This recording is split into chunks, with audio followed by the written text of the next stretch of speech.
زبور 91 جو حق تعالیٰ کے پردہ میں رہتا ہے وہ قادر مطلق کے سایہ میں سکونت کرے گا۔ میں خداوند کے بارے میں کہوں گا وہی میری پناہ اور میرا گڑھ ہے،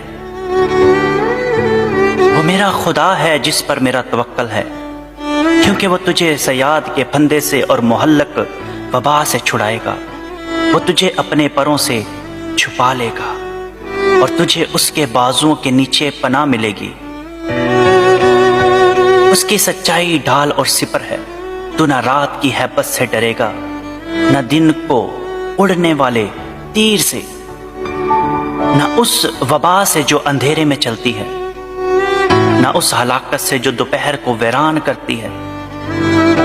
تیرے آس پاس 1000 گر جائیں گے اور تیرے دہنے ہاتھ کی طرف 10,000، لیکن وہ تیرے نزدیک نہ آئے گی۔ لیکن تو اپنی آنکھوں سے نگاہ کرے گا اور شریروں کے انجام کو دیکھے گا۔ پر تو اے خداوند میری پناہ ہے، تو نے حق تعالیٰ کو اپنا مسکن بنا لیا ہے۔ تجھ پر کوئی آفت نہیں آئے گی اور کوئی وبا تیرے خیمہ کے نزدیک نہ پہنچے گی، کیونکہ وہ تیری بابت اپنے فرشتوں کو حکم دے گا کہ تیری سب راہوں میں تیری حفاظت کریں۔